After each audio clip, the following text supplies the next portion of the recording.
This is SimNews.TV, and you're listening to the Superleague Show. Well, biggest clanger in history, first of all, ladies and gentlemen. How on earth could I miss what was, pound for pound, the best race of the season? So, straight away, huge thank you to Elise Skinner for stepping in at the very last minute and replacing me in the commentary box. You're after my job, and you've got a good claim to it, to be fair. You did an absolute screamer of a job. Jake Sanson here, the clanger of the weekend, and the first of many, because there were so many incredible things to talk about from the Singapore Grand Prix. To analyze it all, beside me, as usual, are Ben Willis and Kacper Kolodijic. How are we doing, guys? Hello, hello. Hello. Well, where the heck do we start? Let's put it that way. It genuinely, I don't know where to begin. So I suppose we should probably go straight in to the upgrades, and we'll kick off, Ben, first of all, with Vodball, because this should be straightforward to talk about, but still quite interesting. Yes, we need to go back to what we were talking about last show, where Vodball Racing were in a little bit of trouble for somehow bringing 3 upgrades to Monza. Yeah. At the time, they were given a £6 million fine, and they had some of their upgrades docked whilst it was being investigated. We have now since had the investigation, and it turns out VB were being a little naughty. Yes. They'd exploited a bug in the system that we use to put our upgrades in for the cars for the teams to manage. And I think, if I read this rightly, they were logging into accounts on multiple devices and found a way of getting past the limit by doing that. And unfortunately, they didn't disclose that to the admins. They instead took advantage of it, which means they managed to turn up at Monza with 3 upgrades against the rules. Not good. So, since then, the penalty has been upheld. So it's still a £6 million fine. They still have the largest even upgrades in each area that they developed have been removed. So it's about 20% off the front wing downforce, 20% off the rear diffuser downforce, and a bit off the weight. And the big one is that they have lost all the constructor points scored since Canada, which means they slipped down from first in the constructors' standings down to second. But Norton up ahead of them, which is obviously that's a big deal with 5 races to go in the season. It's a big one, and to be fair, Kacper, it's kind of a hammer blow, really, to a team that we have been kind of lauding all the way through the season as the class of the field, and it turns out they've been a little bit Benetton 1994 behind our backs. Yeah, it just seems like they have definitely seemingly exploited something that they shouldn't have now that we hear about it. And I think that shows that basically cheating or not disclosing something that you find and trying to exploit it doesn't exactly pay off in the end. So I guess it's a lesson for all of us in the future to disclose when we find something wrong and that we can exploit, because it's just not going to end well for us. Okay, so one of the things I want to talk about first and foremost then is going into the weekend, because there were a few changes.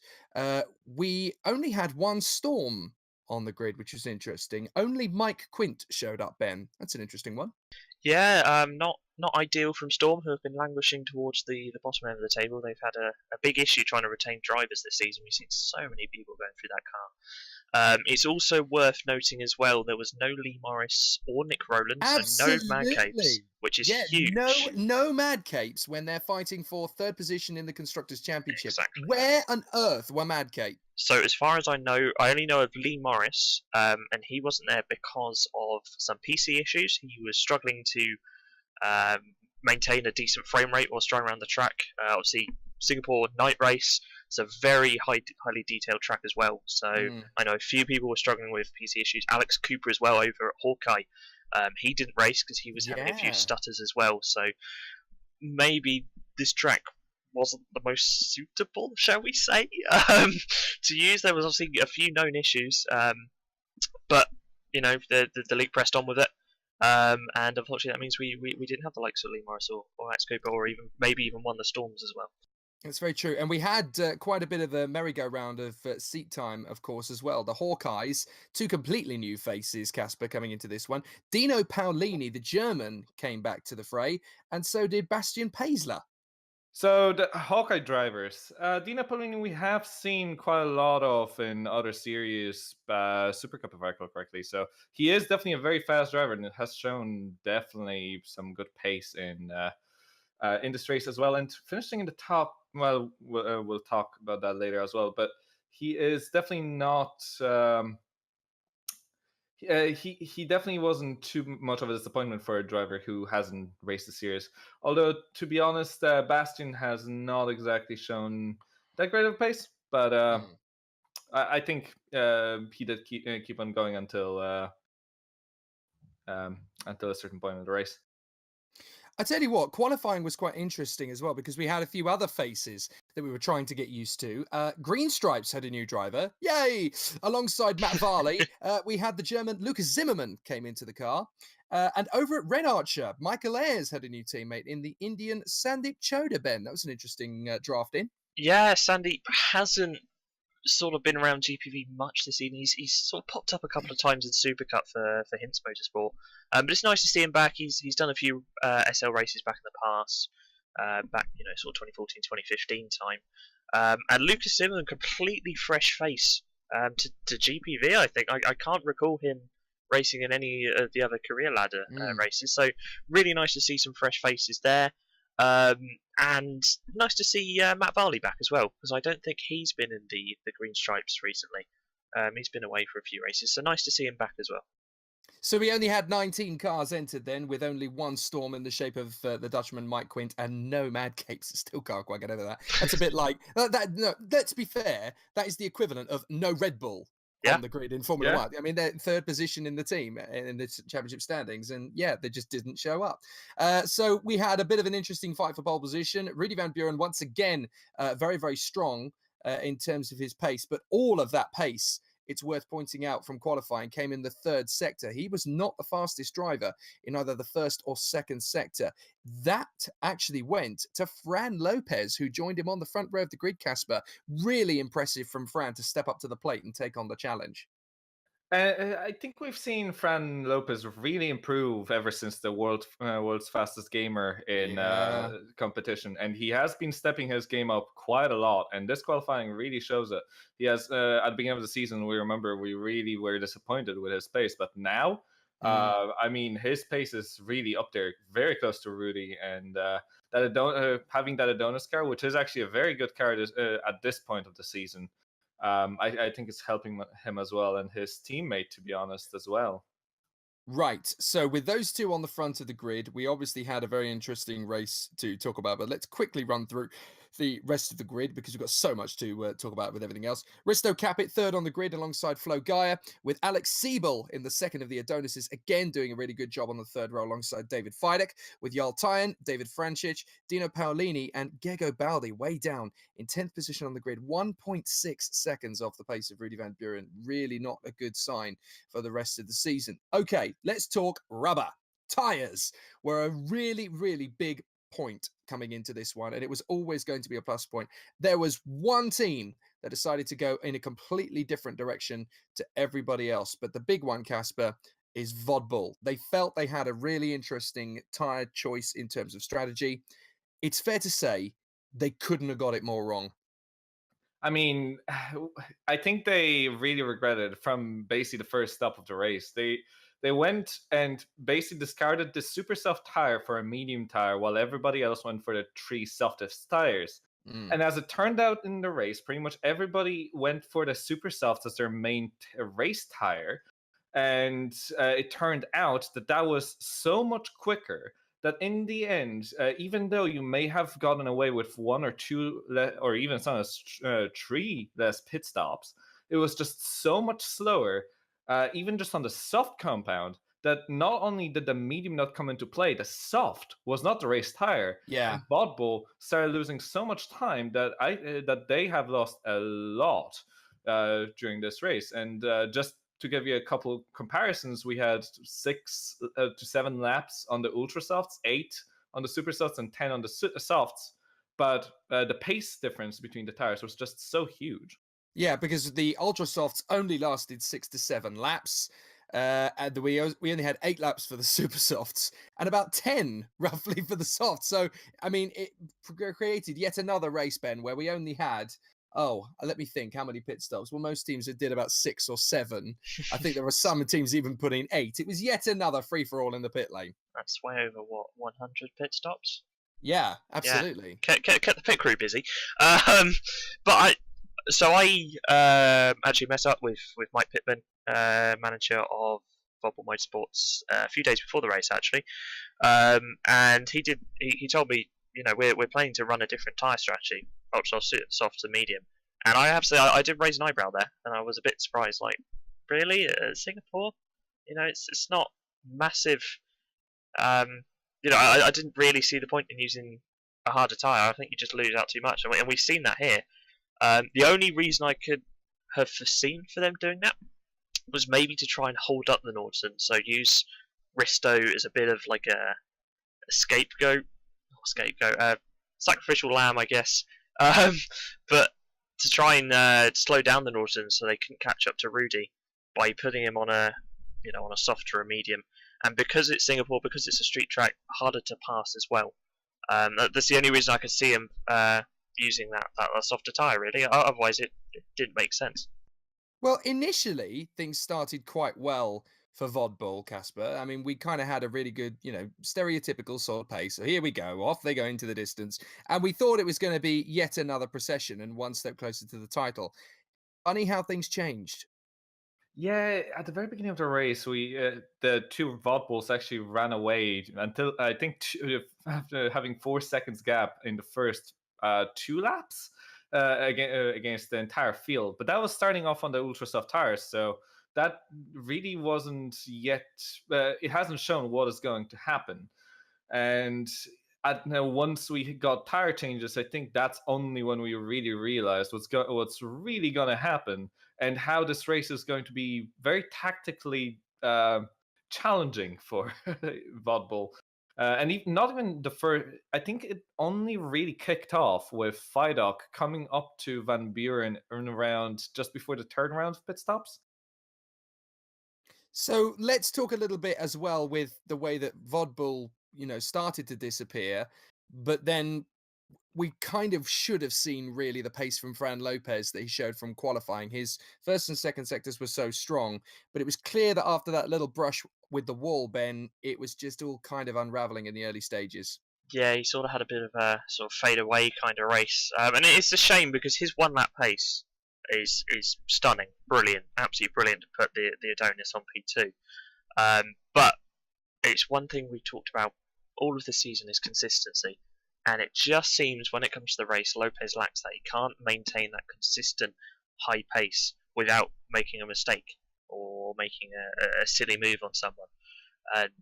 As you say, he did make a little bit of wall contact, so maybe that did some suspension damage. We saw back at Belgium when Rudy got a tag from Euler, Lucas Euler. He had a bit of suspension damage then, and that just hampered his race entirely. Same with Risto back at Canada when he tapped the wall on the second lap. Just hampers your car completely, drives completely differently, your tyre wear's different, your pace is just gone. So maybe it was that cost him, but it was a shame to see Lopez slip down. So by this point, we'd lost Ben Horrell from the race, who'd gone on the first lap. We'd lost both the Kernau Valiants, unfortunately, as well. Bart de Vos and Ben Supernek, their quickest exits, respectively, as a team from the race as well, not even lasting 8 laps. And then along comes Jarl Tyen. And Fran Lopez wasn't too pleased about that one, Kacper. Kind of signed the death warrant on his race from that moment on, didn't it? Yeah, it was a very odd move. Tyen seemed to try to overtake, I think it was on the DRS, on a very long straight, and kind of dived on the inside way too late. And Lopez didn't, I don't think Lopez even realized that he was there and was going to attack. And it ended up being that Tyen got turned around. And Lopez just drove away, but that I don't think that did Lopez any good on his car, though it seemed already to be damaged. And obviously then we had some interesting battles elsewhere. Alex Siebel, I have to say, one of the moves of not just the race, but certainly the second half of the season as well, Ben, when you take into consideration he pulled off a very impressive move, which started an incredible battle. But it wasn't just against anybody; it was up against Flo Gaia. I mean, that guy really rose to the plate. Exactly. It takes some supreme talent to be battling with Florian Gaia. And Alex Siebel just drove a brilliant race, to be honest. Absolutely brilliant pace from that Adonis. Rewarded with a P4. Okay, he lost out to Florian towards the end of the race. The Nordson's strategy just a little bit better there. But it was mighty close towards the end. Something like 6/10 of a second separated them across the line. Just stunning long race battle. Some really great clean driving. What more can you ask for? It was really good stuff. So that's the first phase of the race. Then we get our first pit stops, and that's the moment, Kacper, that Nordsien decide to strike. And the man who went for the challenge and really rose to it is David Fidek. He literally found an opportunity and went, you know what? I'm feeling good. The car feels good underneath me. Time to pull out the big guns. And what a response. Yeah, as basically as soon as he got onto this the super soft tire, I think the tire started tumbling down. If I recall correctly, Fidek first had to fight his way through traffic, so it took until about one entire stint before Fidek really got through Capet, and only then was he able to really try and pull towards that car of Rudy Van Buren. By lap 14, he was already chasing Van Buren down, and you could see that there's something really, really brewing. And on the other hand, Capet was starting to really, really fall back, as he was, I think, trying to ensure that Capet has as big of a loses as much time as possible as he tries before he can chase. But of course, you just cannot stop Fidek when you're on a slower tire for that long. It was very interesting to see him suddenly, it was always like he was waiting for the opportune moment to get onto those tires and then go, right, now we're going to go for it. So you've got Alex Siebel and David Fidek really showing good race pace. Siebel solidly in the top 6. Fidek deciding, right, I can actually pull a fast one here on Rudy Van Buren. He went for a completely different tire strategy to him. And from about the third round of pit stops, Ben, we realized with David Fidek versus Rudy Van Buren, we had a proper race on our hands. Exactly. As soon as the Nordsons switched to the super softs, as opposed to Vobble and their soft tyres, it became pretty apparent that the Nordson was the faster car by a long way. Fidek just absolutely cut past Capet and just flew straight past Van Buren when he got up to him. He's just so much faster. And it wasn't really until right at the end of the race when the Vobble switched back onto Ultras that they were able to sort of start closing back up on the Nordsons. Just seemed that when the Vobble was on the soft tyre, they just looked like they were struggling and just couldn't make the tyre work at all.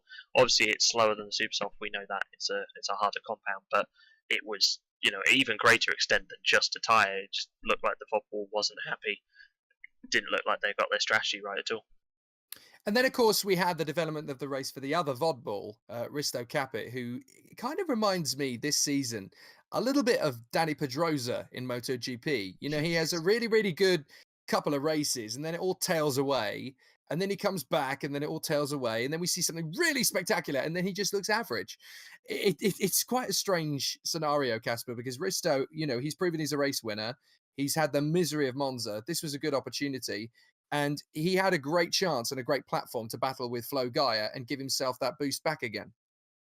Yeah, although, to be honest, one thing about Capet is he does that have those up and downs even in a single race. And that's actually what we've seen this race. Yeah. At the beginning, we have seen him battling with Rudy, seemingly being around the same pace or even quicker. But by the end, we have seen him kind of being a complete shadow of his self from the beginning of the race. Although he did have quite a bit of a battle with Kyer at some point as well. But he ended up losing quite a bit of places in the first round of pit stops as well. I think that was a bit odd since there was only a lap between him and Rudy. So we get to about the lap 27 mark. And Fran Lopez, trying to prove, no, I was on the front row of the grid. I still have a great chance in this race. Come on, don't forget about me. Boom, on the inside. has his moment with Flo Gaia. Again, not the first time he's had an incident in the race, and we kind of see him back to his early days of the season again, which is such a shame, Ben. He was looking so strong coming into this one, and I genuinely felt, he could have been best of the rest, and it just turned out he got a little bit too desperate. Exactly. I mean, I go back to my earlier point of consistency, and again, we've mentioned it all season. Fran can be absolutely brilliant, at one race or even on a couple of laps, and then the next moment, bam, it's gone. And okay, it was a little bit of a questionable move. Obviously, that's for the DC to sort, not us. But it's just a little bit of a shame. I mean, we know he may have had damage. He was on quite worn tyres on that 27 as well, so that may have affected that move. But it's just a little bit of a shame, really, because Fran did so well in qualifying, and then to see him sort of make some questionable moves in the race is a bit disappointing. So as the tyres evolved, it was David Feidlich who took the opportunity to really get one over on Rudy Van Buren. The Vodbull's soft tyres really not having the pace, lasting 2 laps longer, yes, but the speed was just not there. And that basically gave Nordsian the open window to go for the victory. Further back, we had Francic and Michael Ayres actually having a magnificent dogfight, Kacper. That, for me, was definitely one of the highlights of the latter stages. No, it was brilliant. A good bit of a battle, and by the end, I think it all finished up on a DRS move, if I recall correctly, with Francic overtaking Ayres. But no, honestly, I think that was a fantastic battle, and good to see Ayres in there and Francic as well. If I recall correctly, aren't they both FSR drivers as well? I think so. Ayres definitely has done some time in FSR. I believe so, yeah. I think Francic may have done a little bit as well. So this could have been not the first time they were fighting either, well, no. But no, that was a great battle, and in the latter stages, and I think Francic is going to be quite happy with ending up in front. Absolutely. Well, we had a fantastic closing stage of the race because we had 4 men all wanting to join David Feidlich and Rudy Van Buren on the podium, and all 4 of them had a right to do so. Risto Capit, who'd been reasonably good at times, Flo Gaia, who had basically been a pinball for several drivers over the course of the race and still had the speed with the Nordsian on good tyres. Alex Siebel, again, really, really strong and did a fantastic job all race again. And Gergo Baldi, who kind of suddenly realised, actually, with a few laps to go, oh yeah, there's a podium in this for me. It was almost too little too late for me, Ben. He had this opportunity already there. If he tried a little bit harder in the race, then maybe he could have been towards the front maybe sooner. But then, I don't know, maybe there were deficiencies in the handling again. Yeah, it was just a little bit of a shame for Baldi. I know he had a little bit of a touch with Gaia on around lap 58 as well, which cost him a few positions. Opened the door for his teammate Yaltayan to pop up to 6th, with Fran Lopez to pop into 7th there. But absolutely brilliant battle towards the end of the race. Again, we keep mentioning him. Alex Siebel P4, absolutely brilliant. And again, 6th, 10th, covering 3rd and 4th was, it was. Absolutely stunning. It's a little bit of a shame for Baldy. Obviously, he did get a little bit of damage from that touch. I think he lost his front wing. It's just a shame because he really looked like he woke up towards the end of that race. He had some great pace. Just a shame he couldn't do that at the start, really, and in qualifying as well. He hampered himself. Starting all the way down in I think it was 10th. So yeah, it's just a little bit of a shame. So David Feidlich then taking the victory, and a very important one as well from Rudy Van Buren at a vulnerable time for Vodbull's season. A fantastic work from David Feidlich, though, proving that Nordsian still have what it takes to win on strategy. Flo Gaia joining him on the podium. Very fitting indeed that the team brought both cars home on the rostrum. Alex Siebel, a stunning performance from him in 4th position. Again, really rising to the challenge. Risto Capit, P5 in front of Yaltayan, who recovered well considering how his race started. Fran Lopez, best of a bad job, 7th position, really. Gergo Baldi, very unlucky in the closing stages, but then had he been a little bit alert 10 laps before, he might not even have been in that situation. Dino Paolini and David Francic rounding out the top 10. Non-finish, unfortunately, from Michael Ayres, but that was only with 1 lap to go, so he does still get himself classified as 11th. From Mike Quint, Sandip Choda, and the last man home, Matt Varley for Green Stripes, and this time, the Green Stripes was able to score points. Hey! Party! Yeah, Green Stripes got points. So that is Matt Varley with a full-time drive for 2018. Absolutely no questions asked there at all. Good lad. Brilliant job from Matt Varley. Of course, we lost Paisner, Zimmerman, Zibanek, DeVos, and Horrell through the race. But what a fantastic drive from David Fidek and a cracking victory. So let us talk a little bit then about the best and worst. We're at that point in the show already. Kacper, who was the best driver of the race for you, pound for pound? Honestly, I don't think you can really look past the race winner. He had when he had to, he kept up the pace on the super softs, and when he had to, at the end, he maintained and just made sure that those tires last for, I think it was 10 or 11 laps on super softs at the very end. So I'll be honest, I think David Fidek just wins it outright. There was, and the only other driver I could really think of right now would be maybe Alex Siebel for doing 8 pit stops and finishing 4th. But honestly, I think David Fidek passed that out right. Absolutely fantastic. Right, Ben Willis, best driver of the weekend. What do you think? Obviously, David Fidek is an honourable mention, so is Florian Gaia for 2 great races. Mine goes to Alex Siebel. I thought his pace was absolutely brilliant at the weekend in that Adonis, which obviously that's not one of the top 2 cars. It's sort of 3rd or 4th, so really good to see. If he hasn't got himself an SL drive for next season, then I'll be pretty astounded. I love the vote for Fidek. I love the vote for Alex Siebel. Would I be particularly pathetic if I went for Matt Varley? Yay! Go on, Matt Varley. Sorry. No, I'll be serious. Well done, Matt, for bringing it home in the points. I'd have to agree with Siebel. You know, we kind of expect David Fidek to rise to the challenge when he's got a good car underneath him. Siebel is still working out how he's handling the Adonis Talos. And to be fair, he was absolutely on it like a car bonnet during that race. And it's a difficult track, difficult conditions. There were a lot of opposition there that weren't there. You could say that. You could have an argument that, you know, there was no Lee Morris, there was no Alex Cooper. Maybe he might not have had the better opportunity, but that doesn't take away from the fact that the opportunity was there and he grabbed it with both hands and did an exceptional job of it. So I'm going to agree with Ben Willis on this one. Right, best team of the race. Kacper, what do you reckon? Best team. Is there an argument for this I one? mean, I'm trying to figure one out, but I can't. Yeah. So, I mean, Green Stripes for winning the point? No, We are going to milk this for all it's worth. Absolutely. We are. Right. No, honestly, Nordstrom, I think there's absolutely no questions about it. They got the strategy far better than Vodbull. Both cars on podium. I think they just got everything right throughout the race. And I think, yeah, they very well deserve a mention as the best team this race. Anything else to add to that, Ben? Are there any other choices? It's tough to look past Nordstrom, I think. They did really well, great race from Fidek and Gaia, got the strategy absolutely nailed. So, yeah, Nordstrom for me. Yeah, I'd say it's 3 yeses for Nordstrom Martex, with an honourable nod to Green Stripes for bringing their car home in the points. Well done. Anyway, let's go for the Howlers' worst driver of the race. Ben Willis, what do you reckon? Who's your swing and a miss? Ooh, that's a tough one. Who's your Singapore sling? Well, I mean, Ben Horrell didn't actually get off the line very well in that his car was a pile of pieces on the grid. So yeah, that's probably got to be worth a mention. Is there an official reason for what actually happened there?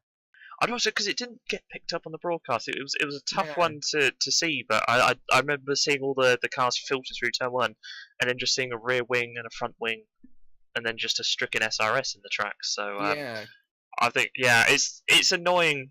Well, I don't say annoying. It's disappointing to see from Horrell, because he scored points in Monza and looked really good. It's just a shame to see another DNF there. Kacper, what are your thoughts on this one? I mean, Horrell is not looking great, but it's hard. It's really hard to really pick this one because, yeah, to be honest though, it is very disappointing from either of the Kernow drivers, really, for him to not finish the race. And Bart de Vos, we kind of expect a lot better from him than to crash out on lap 5. So as much as Bart has had a good season, I think it's more of an incentive to get it better next time, and hopefully this is not going to become the norm by any means, and I don't think it will. It's just I think this race didn't go well for him, so part of us. Mine is a toss-up really between one of two drivers. It's either got to go to Fran Lopez because he just tumbled backwards through the field when, front row of the grid. How amazing was that lap? And yet we just didn't see him do any of that in the race. Or Gergo Baldi, who I think kind of woke up in the race a little bit too late. And then as a result of that, suddenly found himself into a position where he had to take a gamble. And obviously, if he'd have done that a little bit earlier on, we might not even have had that incident in the first place. So I think it's got to be between Lopez or Baldi for me. And I don't really know which one to give it to. Probably Lopez because he lost the most positions of any driver in the race of those that finished. Because he lost 5 places off the grid. And when you've only got 14 cars coming home, it really speaks volumes for what you could have and probably should have done in the race, which is a shame. David Fidek, I should point out, is the one who made up the most places on the grid. Can I just remind you, he was 6th on the starting grid. 6th on the starting grid at Singapore.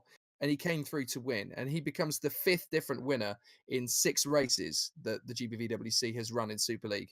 Yeah. Joining the ranks of Lucas Euler, Alex Cooper, John Concilio, and Lee Morris. So, fair play. Rudy Van Buren, this is still his white whale, Singapore. He still hasn't won here yet.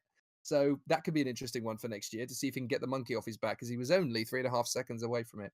Worst team of the race. Ben Willis, what would you say? Kernow. Again, double DNF. Disappointing from them, really. They've had some pretty strong races in Davos for the last few rounds, scoring some decent points. Sitting average mid-table, so double DNF is not ideal. Okay, any arguments there, Kacper? I mean, there isn't too much. Although I'll add something positive before I say anything more. But by the way, that +5 places for Fiduk is the same for Matt Varley and the same for Matt Quint. Woo! Yay! Absolutely. But no, honestly, Kernow I think is the biggest disappointment this race. Just no questions asked. I'm going to go for the one that everybody's missed, which is Mad Cape. Where the hell were they? That's true. Where the hell were Mad Cape? I'm sorry. How can you miss a race? How can you not have 2 cars in your race when you're fighting for 3rd position in the Constructors' Championship? That is an absolute hammer blow. I can't believe that they just couldn't put 2 cars, even 1 car, on the grid to try and bag some points. 14 cars made it home. Let's be fair. 14 cars brought it to the flag. You're battling with Wouters, with Adonis, and with Hawkeye for 3rd position in the Constructors' Championship. Put at least 1 car on the grid that can bring it home in the points, for goodness sake. I can't believe they didn't. Yeah, and that, for me, it's in this battle, it's unforgivable. Well, absolutely unforgivable. We talked about this last episode, actually, because it's so close to 3rd. And in Mad Cape not turning up with any cars, Wouters and Adonis have jumped them, so they've gone from 3rd to 5th. Yeah, which is, it's huge. Okay, the points gap is only 10 points across all those, but still, that may be tough to make up. Absolutely. And speaking of championship, we are 1 hand away from giving the trophy to a certain Rudy Van Buren at the next round of the championship at Suzuka, which of course is going to be our next race and our next show. Kacper, Rudy Van Buren can win the championship if he wins the race and David Fidek finishes 11th or lower. That is actually going to be quite hard. Yeah, to be honest, David Fidek doesn't really finish any lower than top 6 in the worst of circumstances, really. So we'd be very hard pressed to see somebody who just won a race finish 11th or lower. Yeah, but and especially not score any points, Fidek would have to have an absolute disaster of a race. Yeah. So I don't think we're gonna see a champion quite yet at the next round. But then, of course, if Fidek DNFs, then all Rudy Van Buren would need was a 2nd, and that would get the job done, to be fair. But let's talk about it realistically, Ben. Let's say, for example, that they finish 1 and 2, or 2 and 1, as they have done the last couple of races or so. Rudy Van Buren wins at Suzuka. Whatever happens, he would only need 1 more podium finish for the rest of this season to secure the championship. So you could argue, therefore, that this is a question of when Rudy Van Buren will win the championship rather than if at this point. Exactly. I think that's the most likely conclusion. I think we'll draw from Japan. I can't see Fiduk having a tough race there. Now they've got on top of the tyres at Nordson. But as you say, if Van Buren wins, then it's one more podium finish across 4 races. I can't see that not happening. The only 2 other people who still have a mathematical chance of winning the title are Risto Capit and Lee Morris. Now, Risto Capit's actually going to be missing next round due to some surgery, so obviously we wish him all the best for that. But that unfortunately puts him out of the championship hunt. So, no title for Risto Capit. Lee Morris would have to win at Japan, and Rudy finished no higher than 13th to remain in the championship hunt. But given he has a back of the grid, that's going to be extremely tough and also very unlikely. So let's just put it this way. We've pretty much got ourselves an open opportunity for Rudy to win the championship. If not at Suzuka, then at Austin in Texas in 3 weeks' time.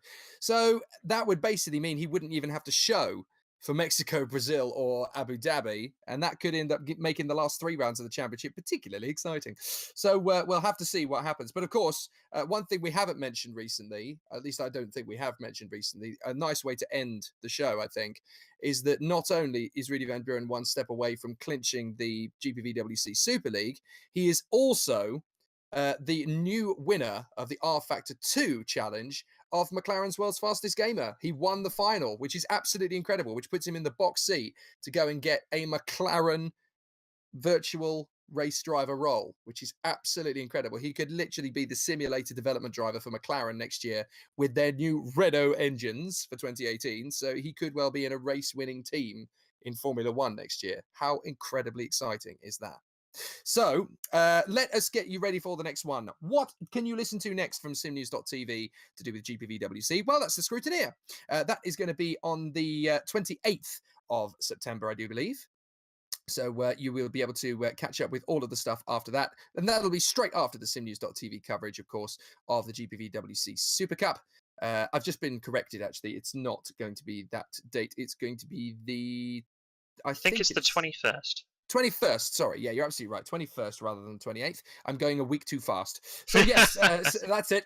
My whole concept of time is flawed. Anyway, SimNews.TV coverage of the GPVWC Super Cup is, of course, next Wednesday, and that comes from Suzuka. Ben and Kacper are on comms for that one. Hopefully for Formula Challenge on Tuesday night, Dan Blake will be joined in the commentary box by new recruit Josh Jones.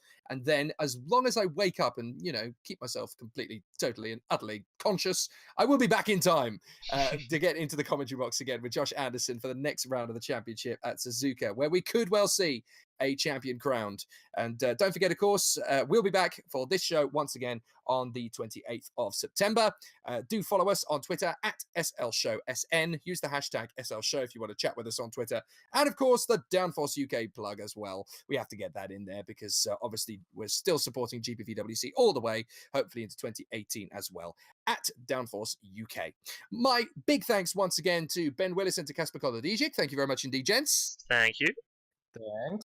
So we had to wait a little while before Rudy Van Buren got the championship won, but we definitely got one of the most sensational races we ever thought we were going to have from the Singapore Grand Prix. Nevertheless, a week from now, the man who's just got himself a chance to go for McLaren's World's Fastest Gamer may well end up as the champion in GPVWC Super League. However, it's still up to the likes of David Fiduk and Lee Morris, should he show up, to stop him doing so. I'm Jake Sanson. We'll see you again in 2 weeks' time for the Super League Show.